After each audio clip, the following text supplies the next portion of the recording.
Welcome to another episode of the 100% podcast with me, your host, Harry Purdy. Today, I'm finally joined back by a guest of the show, a friend of the show. It is your 15th appearance on the 100% podcast this week, my friend. Welcome back, Mr. Fat Loss Fastlane, Mr. Robb McGeary. Welcome, sir. I said I wanted 69, episode 69 before Christmas. I don't I'm think we're going to make it.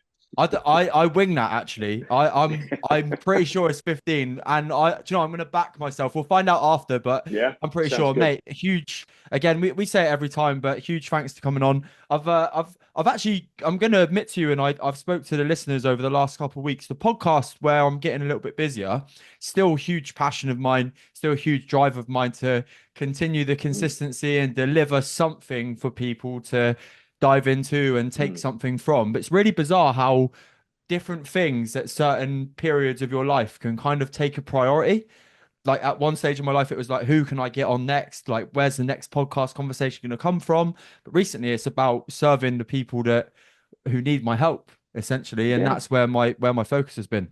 yeah, of course. And remembering, like, you've got a priority doesn't mean that you can't have two things going on at the same time as long as Yeah, one supports the other. And if you're passionate about this, which you clearly are, and you're passionate about helping clients, which you clearly are, neither of those things should slip if you've got your structure, your schedule, your shit together. It's well, you would have seen this. You'll be experiencing this with the number of clients you've got now. It's excuses people make as to why they can't do something. Oh yeah, but I can't go there. I've got kids. Kids are the priority. Yeah, you can have more than one priority. Your yeah, health is a priority. Can't do this because of this person, the office feeder. I just can't say no. Haven't got the time to do X, Y, Z. Don't want to get up early in the morning. All those things are invalid because of course you can. yeah. Of course you can. So why couldn't you give your clients a world class service while delivering a world class podcast and growing both? Of course you can, right? 1,000,000%. And the thing that I know that I haven't done over the last couple of weeks is just reach out to people.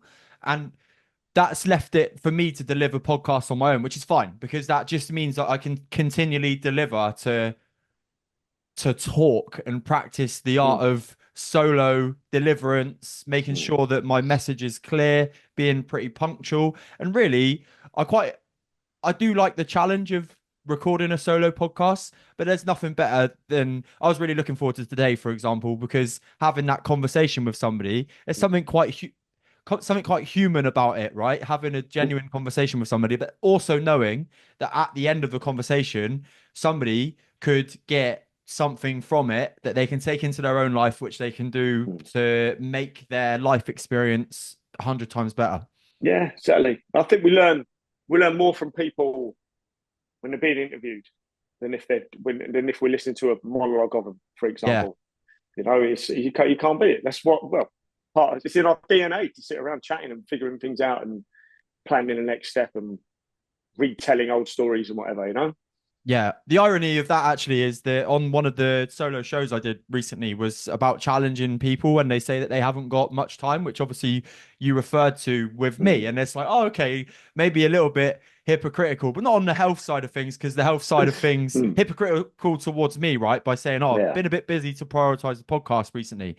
I've not been busy yeah. to prioritize the podcast because I've recorded it. And this isn't me Mm. defending myself, but what has slipped is just the approach to getting guests on, like the time where I've Yeah. taken out of the day to be like send about 5 emails to different people here, there, and everywhere, or messages on Facebook just hasn't been there. So then I've been like, oh my God, scratching my head on a Wednesday, like it's gonna be me again. It's gonna be me again. But it's interesting that you mentioned the time thing because when I spoke about time last week and how you can create a healthy lifestyle with the smallest amount of free time, really, if you just create small Mm. habits, 10, 15 minutes a day. If you don't have an hour to go to the gym, then 45 minutes is fine. If you don't have 45 minutes to go to the gym, then a 30-minute home workout is perfect also. Mm.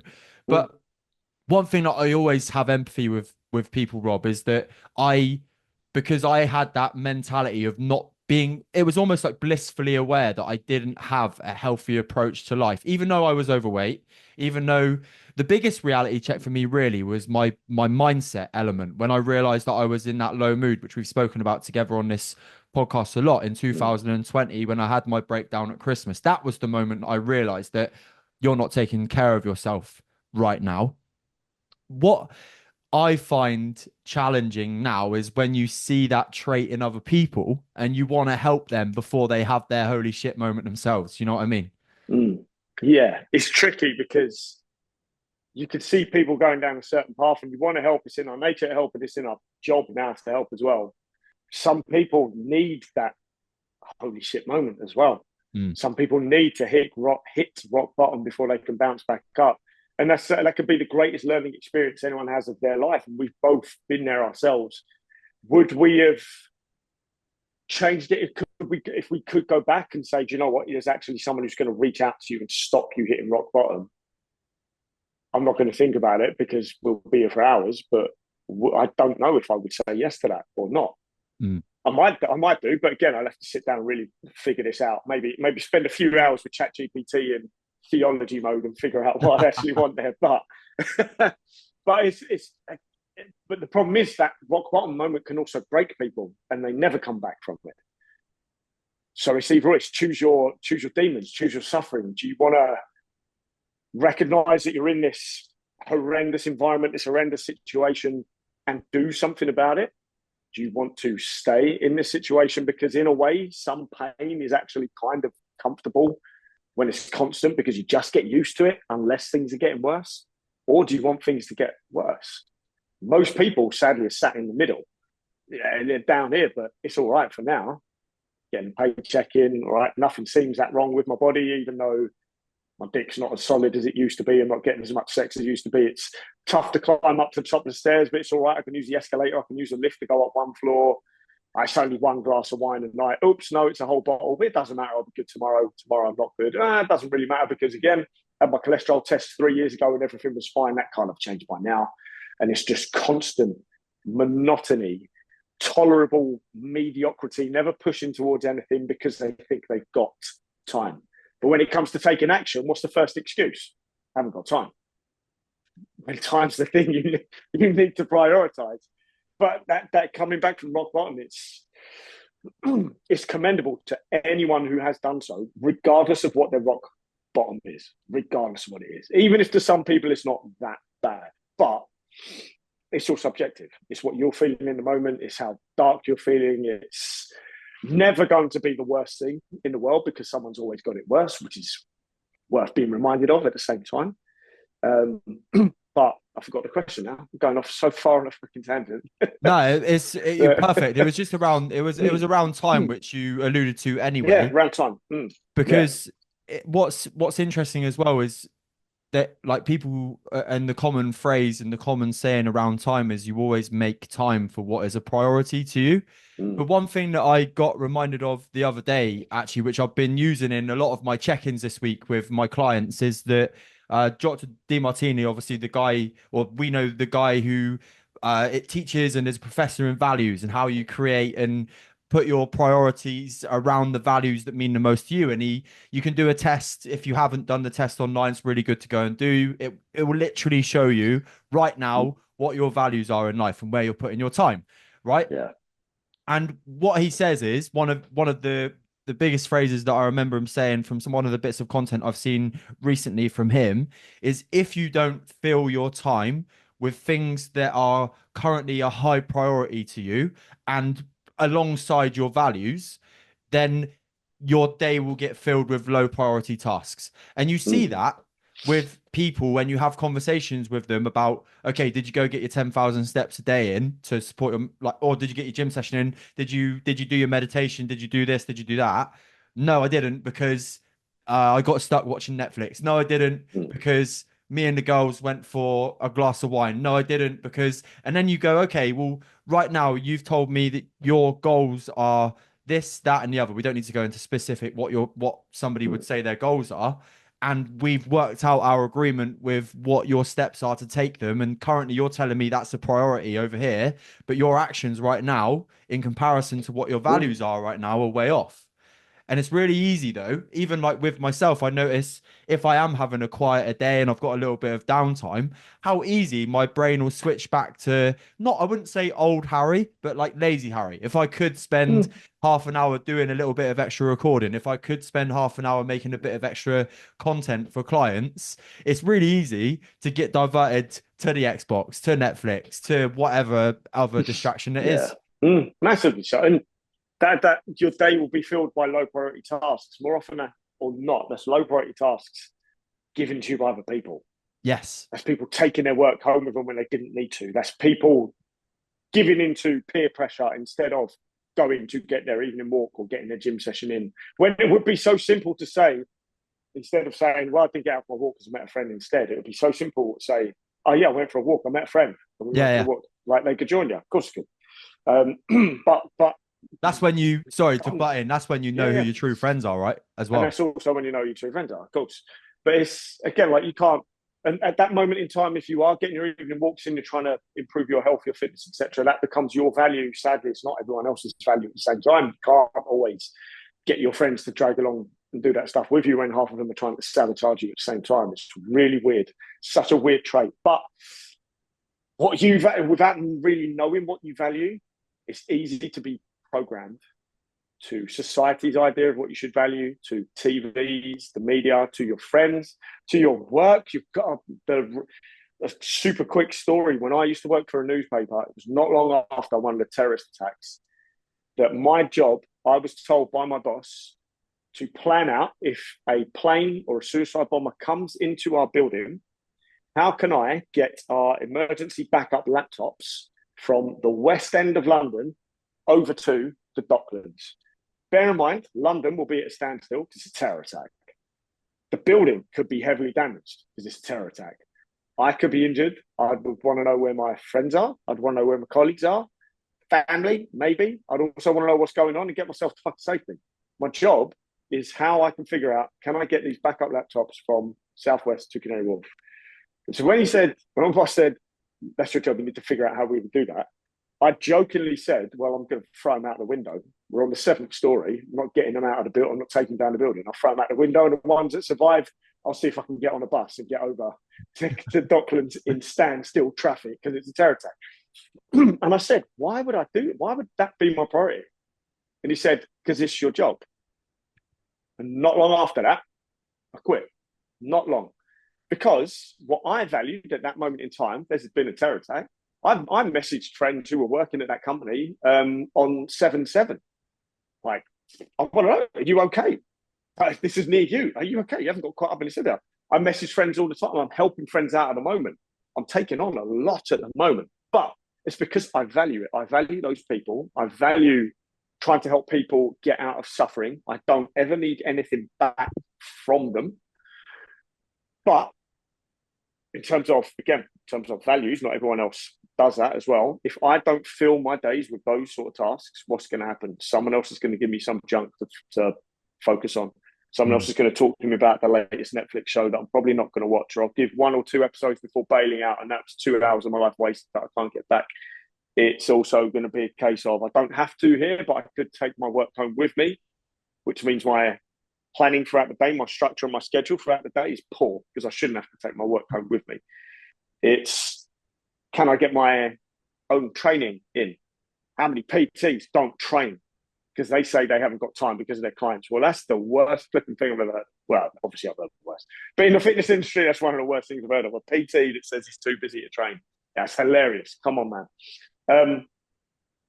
But you need to know what those values are because otherwise someone's going to program you, not necessarily consciously, but you're going to get programmed to other people's values. And then you're not living a life that's true to yourself. And then suffering's going to come, depression's going to come, frustration's going to come. And you'll have less energy to do anything about it because you think this is how life should be. Yeah. It's not a position you want to find yourself in. I think what's really important as well is when you, I would say that my 100% healthy lifestyle, Mm. I'm going to reference that because that's what it's labeled as. That's how I coach it. That's what I talk about on Yeah. here. Has been fully in motion now since that rock bottom moment in 2020. Mm. And I don't think there's a life situation that has been made worse or more difficult because of the fact that I look after myself. Mm.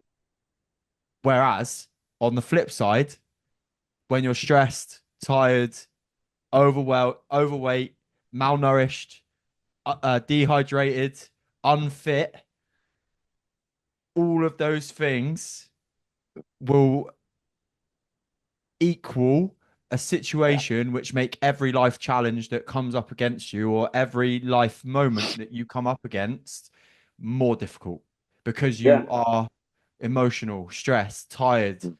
unenergized, flat, demotivated, any word that you want to use towards the feeling that you create for yourself when you don't look after yourself from a health and well-being perspective, not just your fitness, but all Mm. round all round energy. Let's call it the energy. We're looking after our Yeah. shield, right? It's really important to note that there's no life situation that isn't benefited by you looking after yourself Mm. more than what you are right now. Yeah. We talk about this at Performance House, our clients all the time. We focus on getting people strong. Strength is a virtue. There's not a single situation physically in your life where being too strong is detrimental. But you can easily translate that over to mental and emotional health as well. There's not a single thing that can be thrown your way where if you're strong enough, that's actually going to make it worse. It's when you're weak. You get injured when you're weak. You get stressed and depressed and you get ill when you're weak.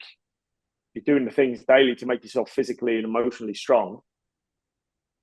And the problem is the catch 22 there is you need to do that through challenge. You need to experience bad situations because that's what makes you good. Staying in good all the time doesn't build strength. Doing like, let's say you get to your, let's, how much you deadlifting now? Interesting you should say Yeah. this because there was a story that I was gonna come on to recently. So I got a PB, I got 180 for 7 last week. Sweet. Yeah. Yeah. So 180 for 7 on a good day, you're probably doing 200 for 1, right? Yeah, I think there's 220 in the bag at the minute. Yeah. Oh, shit. Okay. So you're even Yeah. stronger. Okay. Yeah. So let's say, okay, so 220 is your 1 rep max, right? If you want to get to 250, is it going to be beneficial just going, you know what, I can do 220 for 1. I'm going to do that. 220 for 1 next week. 220 for 1. Feels fucking easy now. 220 for 1 again. 220 for 1. Look how good this looks on video. Look at me walk up to 220, not warmed up. Just fucking lift that up. Not getting closer to 250 though, Yeah. if that's the goal. So you need to then learn. You need to fight against 225, 227, 230, 231. You need to spend weeks and months at 231 going, I can't fucking do this anymore. It's hurting. I'm injured. I'm weak. It's 250 is never going to happen. And then suddenly, 12 weeks of battling that, 235's gone up and it feels pretty fucking easy. 237's on flipping hell. Like, and it's obviously it's not a linear path. You've not been consistently going from your first ever deadlift up towards 220, consistently getting PBs every week and every month. That just doesn't happen. And as you get stronger, progress slows even more than it does for a beginner. But how are you going to get a stronger deadlift? How are you going to get a stronger posterior chain? By putting more challenge on it. How are you going to handle stress? By going through stress. Your life's never stressful when something bad comes along, and I've seen this recently with many people. Something bad comes along, it breaks them, and I mean really breaks them to the point where they're a different person afterwards. Not some of the stuff, I don't want to be too harsh, but not some of the stuff that people are labeling as trauma now, that things that most people go through. I don't want to downplay anyone's suffering in any way, shape, or form. But there's some people that when it really, really hits the fan, they're destroyed. They're not the same person afterwards. Could have going through more challenge before that kind of prepared them, or at least given them some tools or some structure. Maybe.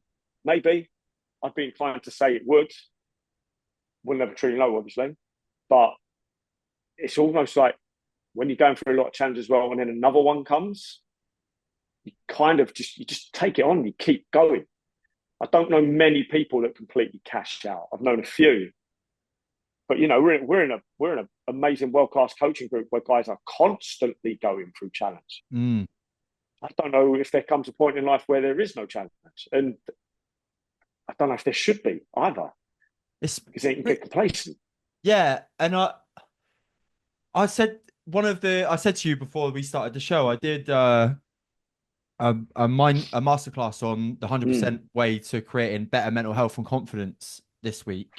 And one of the things that I said in it is to create better mental health and to give you a chance of creating more confidence and a better, happier lifestyle is you need an open mind to come to approach some of the things, some of the tools that you and I would utilize on a day-to-day basis, right?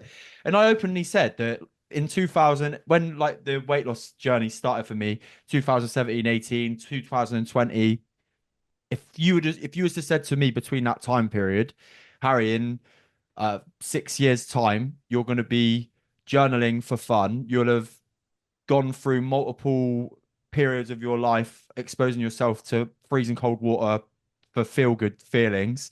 You go mm, to the gym consistently 3 times a week and you had a 20,000 download podcast mm, and meditation. I'd have genuinely laughed in your face. mm. But the analogy that I used at one point in your life, you never ever knew what chocolate tasted like until you did. And if somebody Mm. and what's interesting, mate, is that if you like you asked any person who let's like have it right. Most people like chocolate, right? We're not going to use the love word. We'll use like. Most people don't mind a bit of chocolate, right? And if you to never have had it before in your life, and some stranger came up to you, Willy Wonka comes up to you in the street with a bit of milk chocolate in his hand. I'm pulling my rape alarm and running. Milk chocolate in his hand. He says, "Eat this, Rob. It'll be the best thing you've ever eaten in your life." The likelihood is Mm, you're going to be a bit shady about this situation. However, mm, over the other side of you actually eating that bit of chocolate, you realize, oh shit, that's fucking amazing. And that's the mm, same with so many of these little habits that you can do on a day-to-day basis to support your mental health. But that's my little analogy to where you're going right now. But the one thing I wanted to drop into conversation mm. actually was that I've completely switched my training dynamic right now, fully being coached by a bodybuilder. Aaron Carpenter, shout out class, unbelievable, been amazing, been an amazing 2 months. But most of my sets now, I have to work to failure to. I Oh say I yeah, have to. right. Yeah, yeah, yeah. Yeah. Which is like obviously I've worked to failure before, of course I have, but never Mm, to the extreme and never to the weight scale of what I'm like my top sets this week every week right now are heavy and they are to failure mm. with things like deadlifts with things like bench a little bit more cautious on squat. I use a machine for a Yeah, squat, yeah. yeah, to get to that Mm, failure element. But the start of the 8 weeks, we've gone through an 8 week block. The first 4 weeks was very difficult for my mind to get through that breakthrough barrier of where I've been before. I'd be training for percentages rather than to failure most weeks, right? So I knew yeah. that I probably had the reps in remain and it was pretty cool. And then when I was going through this, I'd like have this like little shake of the head thing that would happen in my sets. I'd be like, this is fucking heavy. Like maybe do a couple more. And it looks like in my head that's hard, but on video you watch it back, you're like, fucking hell, Harry. Like there's probably like three, Mm, four more reps there. yeah. Yeah. Recently, he's been like, literally tell yourself before this set happens that you are going to do this, right? You are going to, whatever the rep range is that you're supposed to be Mm, hitting today, you're going to get that. mm, I've literally just changed it. Even if in my head I'm going like, that's fucking heavy, I'm like, right, we're fucking on. And the difference it's made, mate, just with the approach to the situation, the approach to where I'm going with this is I'm purposely putting myself through challenge, right? Through a breakthrough, through the fact that I'm getting myself in a hard situation and I'm coming through the other end of it. And what I want to do now is throw you back to like you're a client who's come into the gym for the first time, or you go into the gym with a friend or a family member who's not been to the gym for the first time, and you put them under a heavy bar for the first time. They do 3, 4 reps. They think, fuck me, that's heavy. And they want to put it down straight away, right? You flip that to life. If you continually do that, you're never going to get stronger. And I mm, think the gym is the biggest representation or the biggest reflection on from a physical standpoint of what you can do with your brain as well. mm. Everything you said there, it's all based on your dopamine reward, your body's rewards circuitry, right? from the chocolate to hitting a new PB Fuck me. to That was a fully. tangent, wasn't it? Yeah, but no, but it's all related, right? It's all related. We to take action on these things that you want to value that you may not value yet, or to keep taking action on the things that you do value. You have to get some feel good feeling from it. You have to be boosting and reaffirming that dopamine reward system, relaying that path and creating new neural networks to make you do it again and again, and to learn more and to do more and to become more. Whether that is through training, whether that is through journaling, there's a reason we journal, and it's for that reason. It's not just to write words on a fucking page. There's a reason you're training to failure. It's not just to make your workouts look hard and to make it look like you're the toughest person in the room because you're going to failure and you're collapsing out of the squat machine or anything like that. It's because that's what you have to do to get your muscles to grow. To be the strongest power lifter, you're not doing it based on muscular feel and training to failure. You're training those percentages. You have to hit a certain percentage every single time. Same for every athletic endeavor out there. There's a different way of doing it. Same with endurance. You're literally going through all three parts of the spectrum. You're working on your strength, you're doing your endurance at the same time. If you didn't value any of those three things, you wouldn't do it. This is why we see so many skinny marathon runners that don't ever strength train. And we see big bodybuilders and powerlifters that can't make it up the fucking stairs. Because all they're valuing at that moment in time is the one thing. And I'm not saying there's anything wrong with that. In terms of longevity and general health, yeah, of course, it's not the best thing. But if you're going for one particular endeavor, then why the hell wouldn't you? But because you don't value those other things, you're not putting it into your life. And the difference there is all those three different peoples on that spectrum, they have a purpose, they have a goal, they're chasing something, which most people don't have. Most people don't know how to set a goal. Most people don't really realize there is such a thing as goal setting beyond New Year's resolutions. And that's just something you say out loud to your friends at the office. Well, I'm going to give up alcohol this year, and 30 days down the line, you haven't done that. There's obviously more than one way to implement all these processes and boost that dopamine, but everything you do, positive and negative, has some effect on your dopamine levels, especially if it's a really enjoyable negative thing, such as junk food, alcohol, porn, staying up all night, doom scrolling, staying up all night, binge watching. You are still getting a dopamine reward from it, which is the problem. Our brains weren't obviously designed to deal with free use of porn on demand, basically. Super crazy, overproduced stories. We've always been storytelling is part of our culture, it's in our DNA, but not at this level. Not at this level where you can picture everything. AI art now is just, oh my God, it's mind-blowing some of the things you can create now. It's insane. My biggest dopamine hits at the moment is playing around with Midjourney. It's blowing my mind still how much more advanced it's come in such a short space of time. But my brain's, it's caveman DNA in it. It's caveman emotions. And here I've got an almost godlike power to create something out of nothing in a split second that instantly blows my mind. It's absolutely mad. But bringing it back, obviously, that's a bit of a tangent as well. No, I like it. The things that you value create your environment. And your environment, sadly, the catch-22 is, can create your values as well. So at some point, you've got to break the chain, figure out what the fuck you want, and make sure your environment is set up to succeed in those endeavors. Doesn't mean you have to chase massive, lofty goals. Doesn't mean everyone has to be climbing mountains and taking on ultra marathons and saving kids or anything like that. Just what's the best version of your life that you can imagine? What do you need to put in place to actually, what do you need to cut out, and what do you need to put in place to actually produce that? That becomes your environment. And if your environment's supporting your values of what you decided up here, well, this is how people succeed. I think as well, and I'm sure you've had situations, Rob, in your longer experience of me as a coach, but more so now, I find with my branch out into more mindset, now I've got the Paul Mort Coaching Academy certificate to be able to help people with a lot of other things as well, is actually their approach of how they go about their changes that they want to make in their lives with other people. And again, you alluded to it earlier. Some people in your life will do not everything they can, but there'll be something within somebody that you know that you maybe respect, that you may listen to them one day and they're actually like having a little bit of a dig at the changes that you're making for the better of yourself.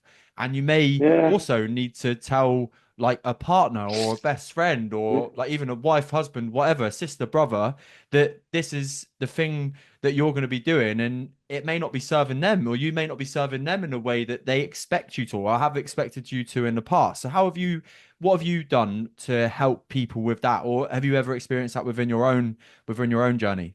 Experienced it a little bit in my own journey, but I can be kind of aggressive when it comes to that as well. But I've helped countless clients, and I used to warn clients. One of the first questions I'd ask them when I'd meet them: do you have a support network that's going to help you with this? And some people straight away, yeah, my wife's fully on board. She can help me. She's cooking healthy meals, etc., like that.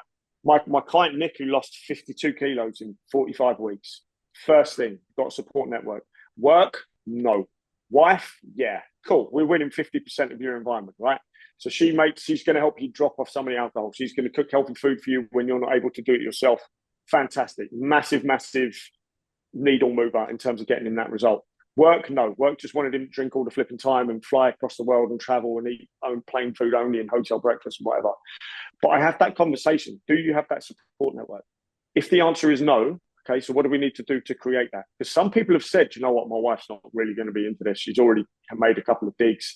She's already said she's not changing anything. And husbands, etc.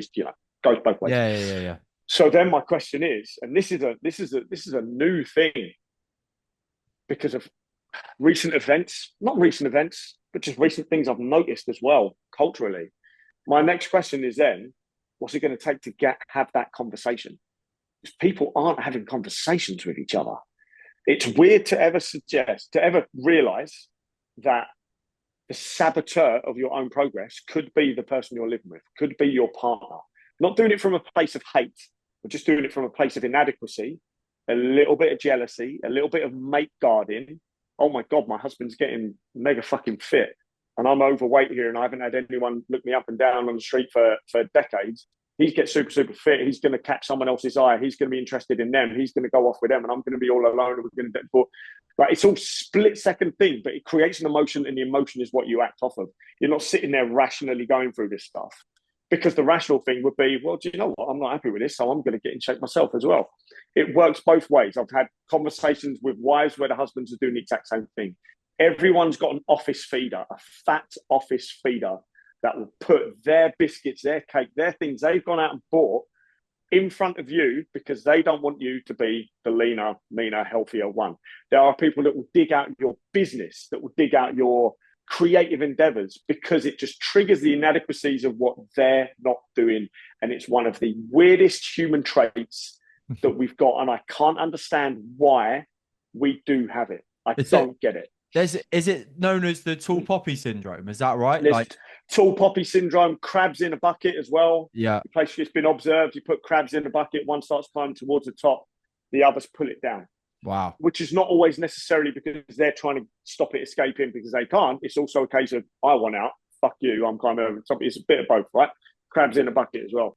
Yeah, so then it's a case of, well, let's have a conversation. How hard is it?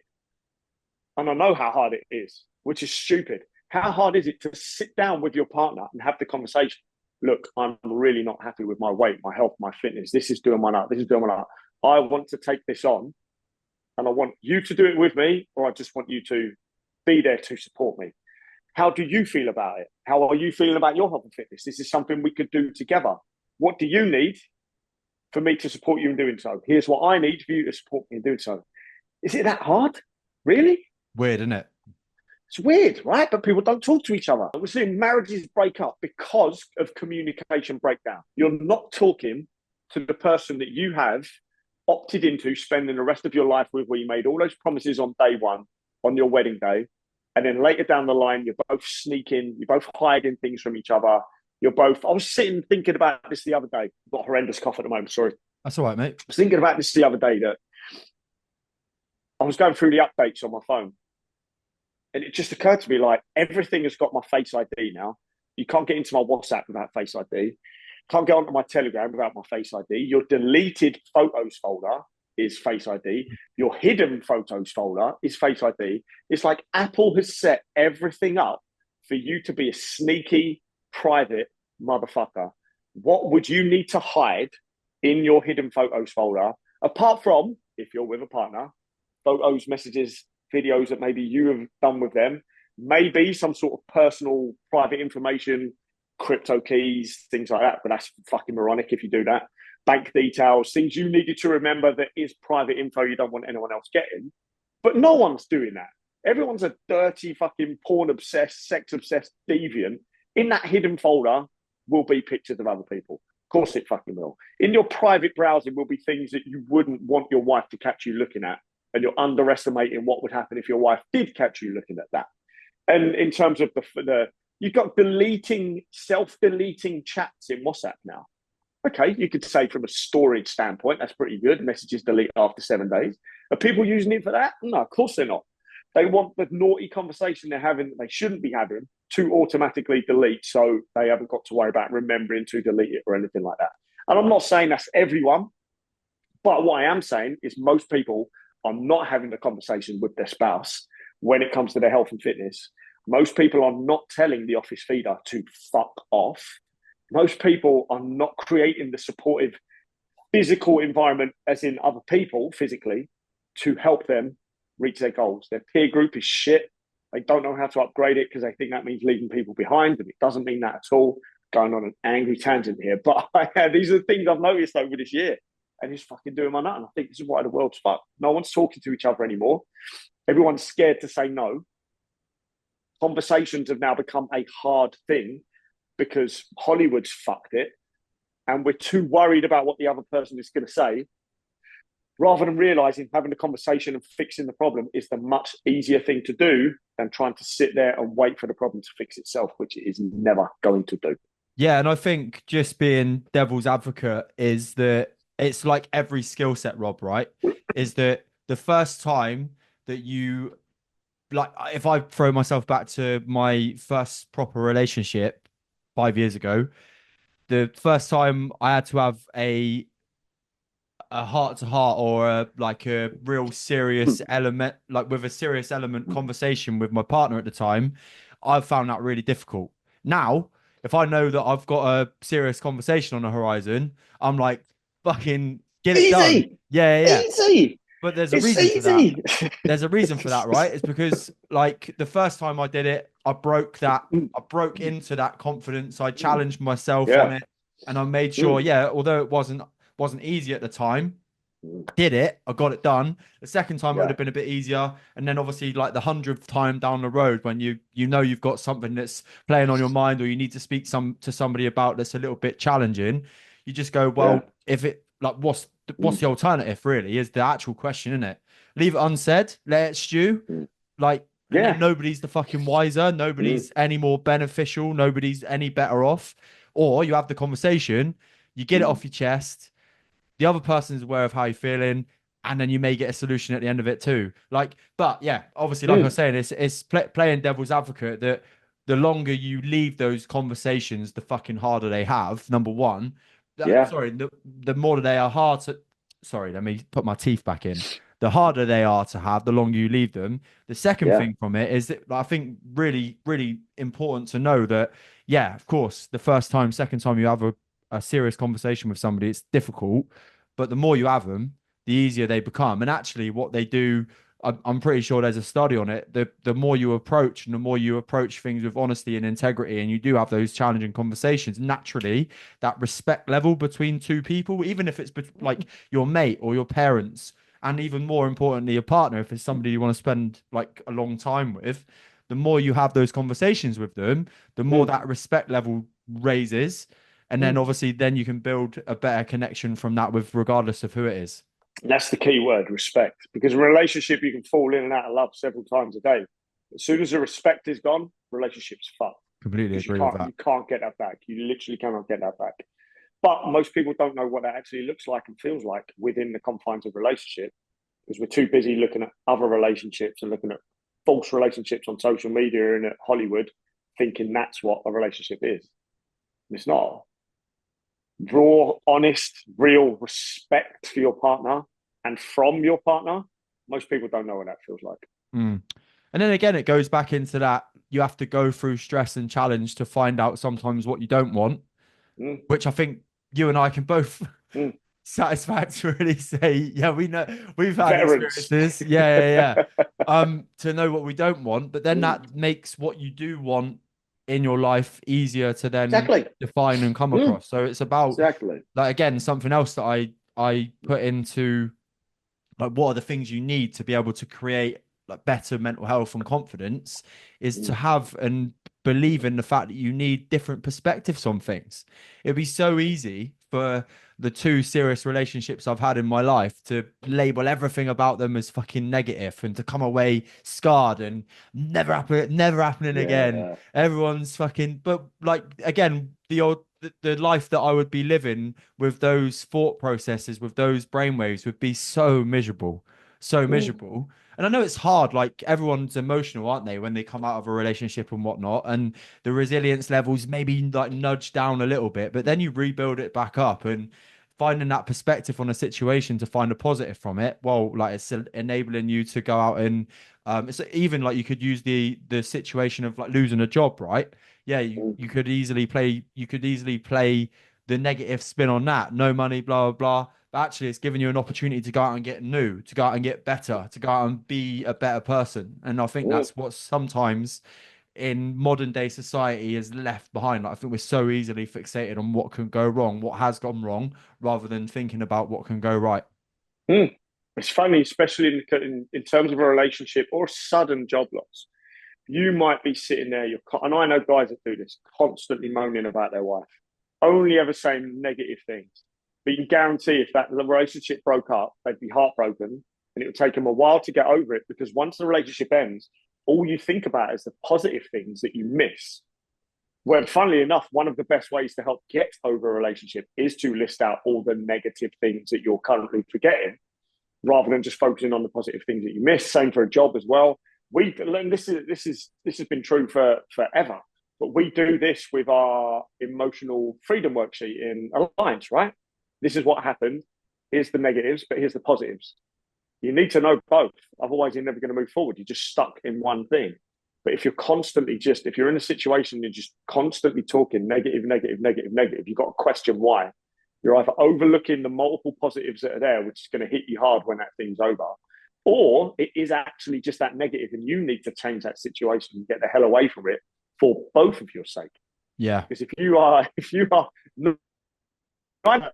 because everyone's the fucking same, right? 9 times out of 10, you can guarantee if the guy's moaning about the wife all the time, the wife's probably moaning about the guy, and maybe two of them would be better off without each other. But also at the same time, maybe the two of them would be better off if they fixed the fucking marriage by not moaning about the negative stuff all the time to other people Mm. and sat down, had that conversation and fixed it. And this is, again, like bringing it back in a really, really weird way. This is what we do with clients when they first walk through the door. We're not just trying to get them straight into a workout. It's not a group workout place. We come in, sweat, you've had fun, part of a community, see you later. Let's have an honest conversation about where you're at, why you're there, and what you need to do to fix it. And then once we've got that in your mind, now we can take the easiest steps of action, the training, easy, because we tell you what to do. The nutrition, easy, because we can help you create an environment that allows you to eat the best nutrition that you can. It's not a case of, here's your workout, here's your meal plan, let's go have fun. It's no, we're doing something a lot deeper here.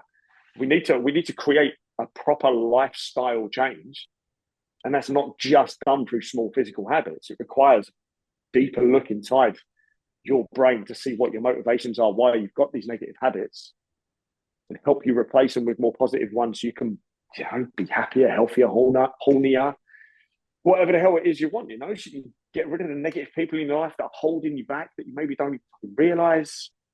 It may sound like for the last 20 minutes I've been telling everyone to just end their marriage, and that's not what I'm doing at all. Because realistically, if you are, I say this to my mates all the time who moan about their marriage. I'm like, you don't want this. Trust me. Work on it. Fucking fix your marriage, because you don't want to be in this situation as much as Hollywood has glorified the single lifestyle. You don't fucking want this.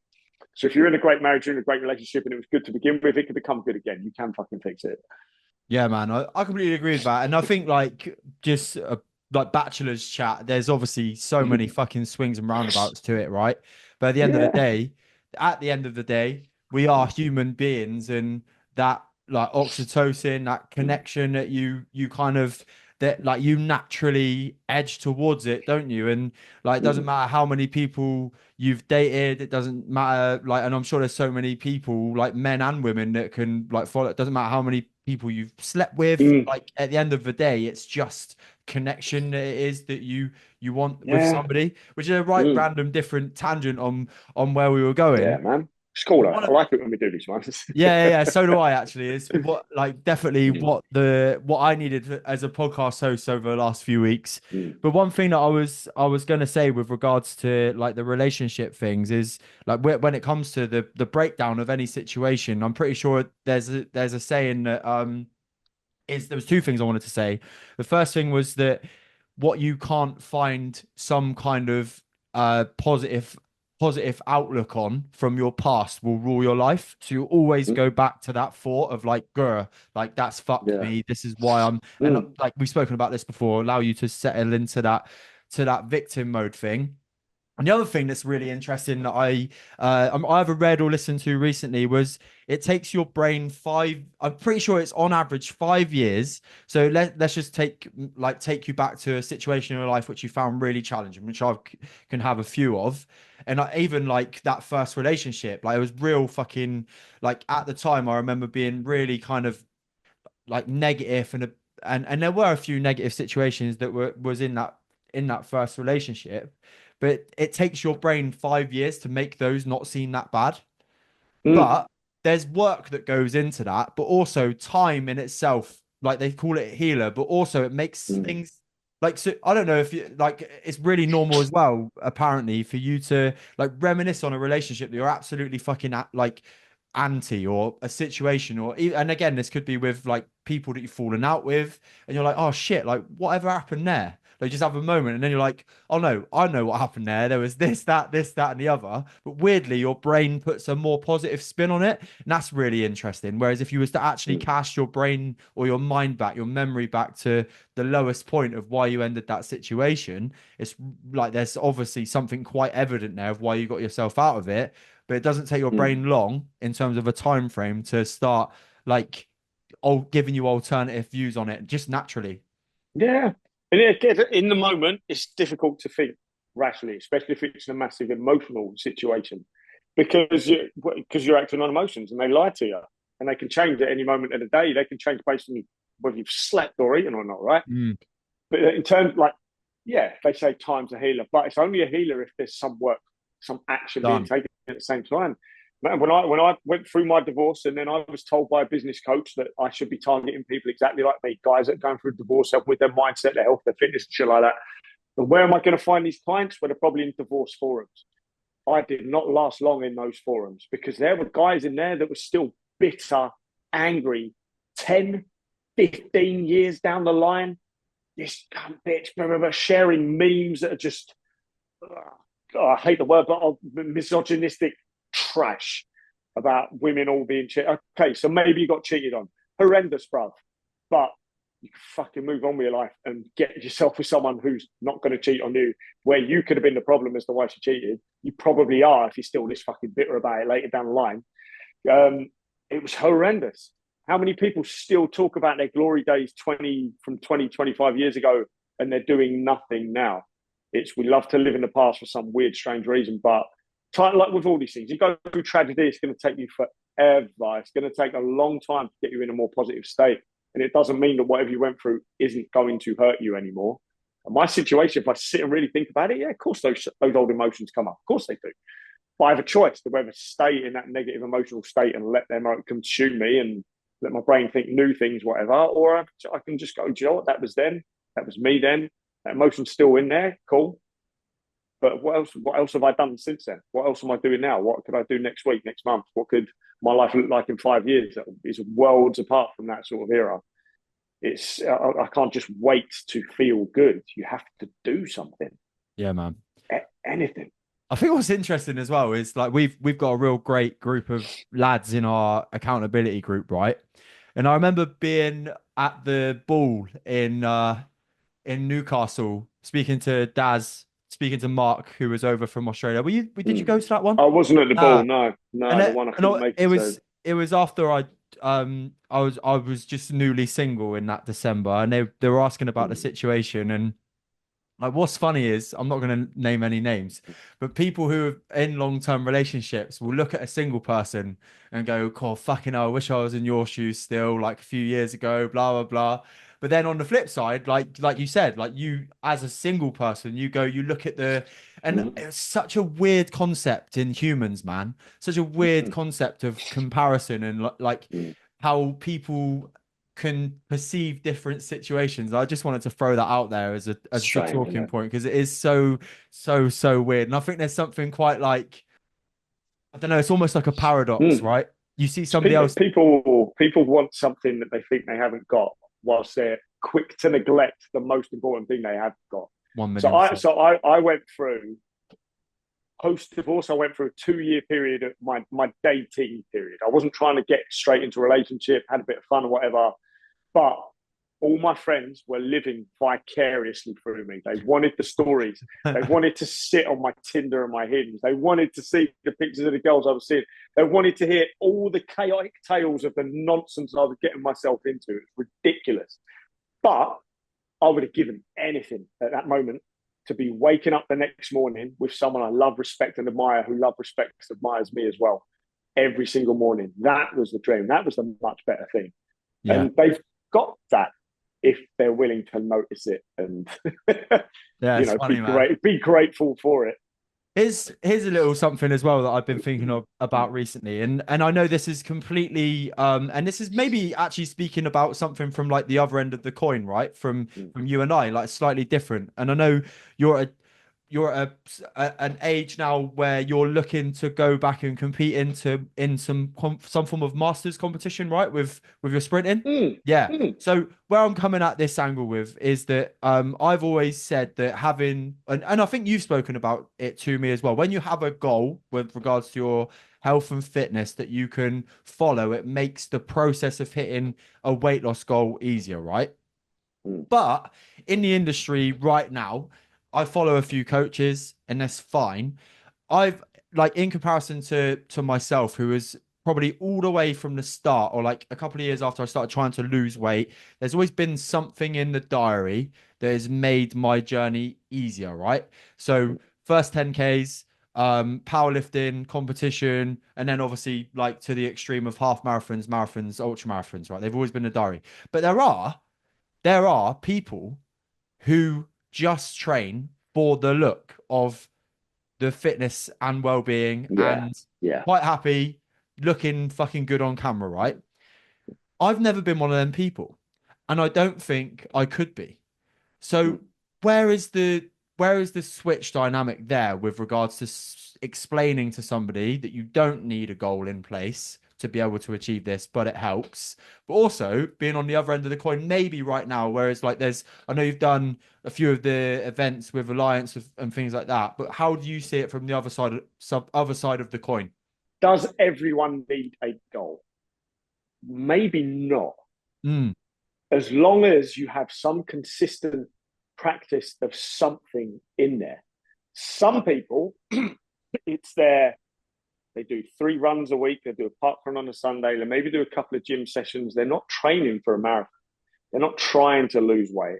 They're not trying to get their six pack on display. They're not trying to break records. They just do it because that's their routine and it makes them feel good and it's keeping them happy and healthy, that sort of thing.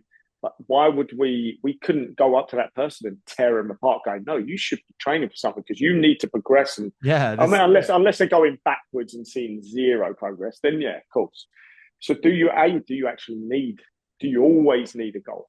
But you need a goal, you need something to aim towards, because otherwise, again, where's the challenge coming from? Like we spoke about at the beginning, how are you going to know if you're making any sort of progression? How are you preparing yourself for when challenge is going to come, and it is going to come? It's I want to go back to master sprinting because I miss any sort of competition. I've got no competition in my life at the moment. I'm not going to go back to Olympic lifting. It's too risky with the back. I can't squat anywhere near as well as I used to when I was doing that back then. Sprinting, it was something I massively enjoyed. And I always said when I hit 35, I would make sure I'm master sprinting still. That was 7 years ago and I haven't done it. So now's my opportunity to do it. I had a conversation with a nice guy just literally 4 hours ago, came in for consultation, 67 years old. And we're talking about the injuries that he's got, the health issues that he's got at the moment now. And I told him about my old man, who is 7 years older than him, that can't stand up out of the sofa probably. He's had 2 heart attacks, miniature stroke. That's not the reason he can't get up out of the sofa. The reason he can't get up out of the sofa is because he sits on it all day with his laptop on his lap, watching YouTube all day long. Can't go for a walk longer than 10 minutes without it completely stealing his breath, and he needs to be carried home.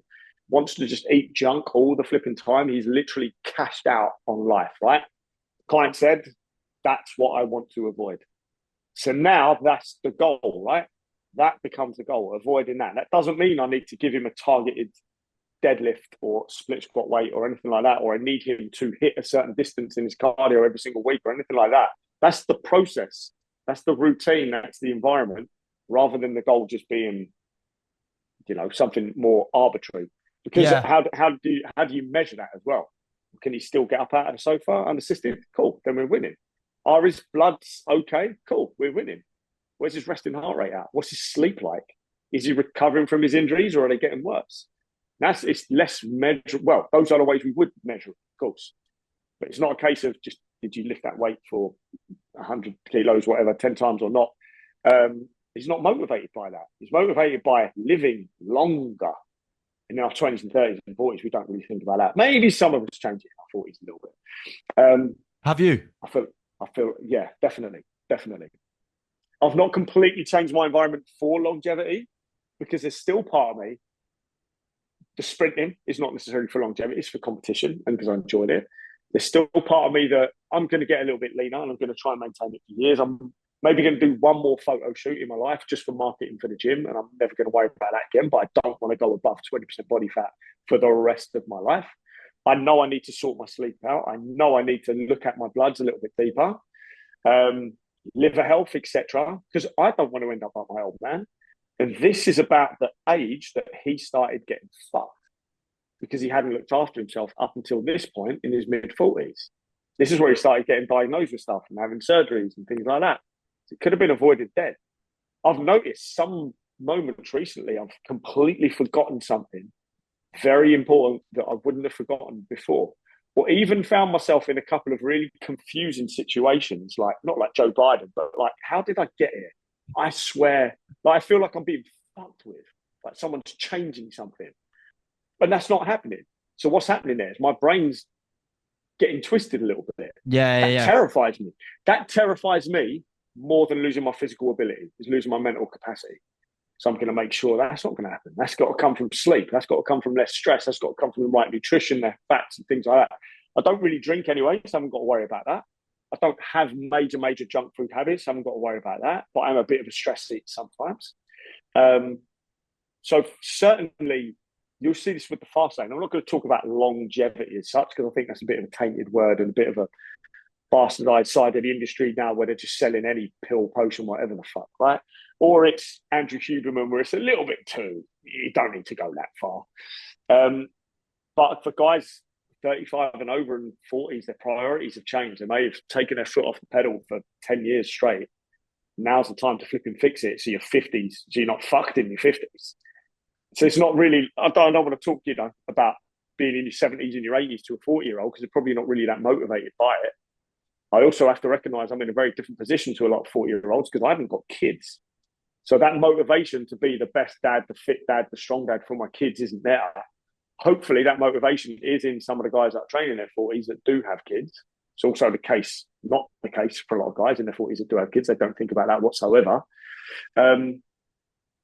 So it has made me more, yes, I'm 42 in November.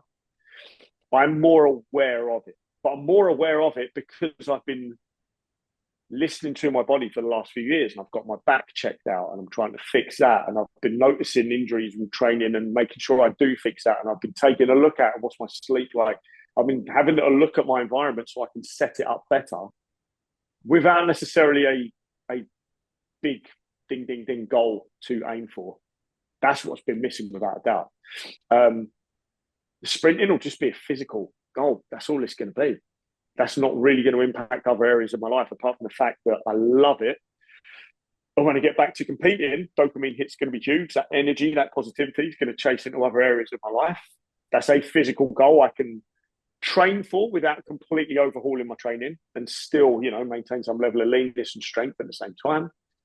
It's and it's the Professor Stephen Peters, the book The Chimp Paradox. He is one of Britain's best. He's in his 70s or late 60s. Sorry, Stephen, if you're in the late 60s, not in your 70s. One of Britain's best masters sprinters. Oh wow, Done no it his fucking way. entire life. Multiple records, multiple medals. There's video footage of him on YouTube. I swear he's 70. I swear he's 70 something. No way. Sprinting, bombing it, winning it. I love that. That fucking motivates me. To still Yeah. be running in my 70s, come on, man. Yeah, that motivates me. That's what I think about. More in terms of longevity, just living longer. I want to be a badass in my 70s. I want to be the guy that if I do end up in the old people's home, I want to be the one that's banging all the hot 80-year-olds and causing mischief. I don't want to be the guy that's sat in the corner talking about what I used to do. Here you go, mate. So he did in 2019 at 25.56 200 meters at 66. So and that's fast. That is fast. Yeah. 25. Most 30, 40-year-olds would not hit a 25-second 200 meter. Not at all. Not at all. They'd struggle to get over 27. How many guys? It was ridiculous. I did a video earlier in the year. Loads of guys think that they could qualify for the Olympics in the 100 meters if they had a year's worth of training. The qualification standard for the Olympics is 10 seconds dead and under. Most guys would not run under 14 seconds. That's if they make it the 100 meters. 100 meters ain't far. I'd just get out of second gear by 14 seconds, I think. Exactly. No. It's crazy, man. Do you know what? It's interesting. Just I've got a fun question like a fun question to just divide us at the end, or divide the listeners, yeah. At the end of the podcast. It's only a light-hearted one. Nothing too deep coming out. But obviously turning 32 this year. It's a really interesting dynamic for me, mate, because speaking a little selfishly, but you're also just diving into the conundrum of time and age and all of that kind of stuff, which has been a bit of a theme on today's episode, is that I've turned 32 and I am genuinely I continually progress with my fitness and my health, right? I'm playing the highest level of football I've ever played right now. I've literally recently somehow smashed a half marathon PB. And I'm continually getting leaner, with evidence of photographs as well, which is it's cool. And as much as I've always said, it's not like a massive goal to me to get a six pack and stuff. With where I'm at going right now, not saying I'm going to get a six pack, but the physique element of me, I'm going to be proud of it. I am proud of it. I've still got photos of when I took my first ever fucking before photo, right? And if I just for a bit of confidence, look at the two different people. It's unbelievable. But what I'm saying here is when you turn 32, you're like, shit, if only I did it sooner. If what could have happened? And also that trajectory element of being and achieving things and getting PBs and looking better and whatnot. At one point, maybe I'm not going to put a time element on myself because you don't want to be it's impossible to do that when you're 40 or whatever. But one day the machine is just going to start to slow down and those things are probably going to get a little bit harder to achieve. And I find that quite an interesting dynamic to think about. Massively so. The goal of a six pack or getting thick skin, lean, or whatever the hell, it's a challenge. That's why you do it. You're taking on a challenge. How low can you go with your body fat percentage? How much can you restrict your food? How disciplined can you be with this? It's a challenge. That's why it's not for everyone. And not everyone has to chase that whatsoever. You get below 20% body fat as a guy, you're doing pretty well. You get below 15% and stay above 10, you're going to have decent levels of leanness. You probably eat what the hell you want for a long, long time, as long as you're training consistently and things like that. It's a good place to be for optimal health. In terms of, sorry, what was the last bit you said there? Brain keeps going today. It's terrifying. So no, I was just saying, it gives you when you hit an age and you know that you're sort of approaching middle Yeah, age. yeah. It's an Mm, interesting dynamic to think like when will the mm, engines start to slow down? mm, Like at what point does yeah, that happen? I think is the mm, interesting thing to think about. yeah. No one ever regrets losing weight. Nah. No one.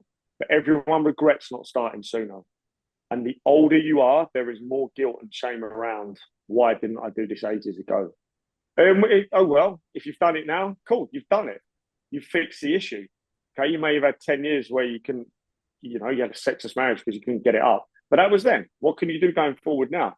And in terms of how does the age affect you, it's not necessarily biologically. It comes back to that environment again. There's nothing really happening in our 40s that should slow down unless you're allowing it to. Yeah, sick. Constantly staying up all night, drinking tons of alcohol, maybe even drugs as well, junk food diet, stress all the time.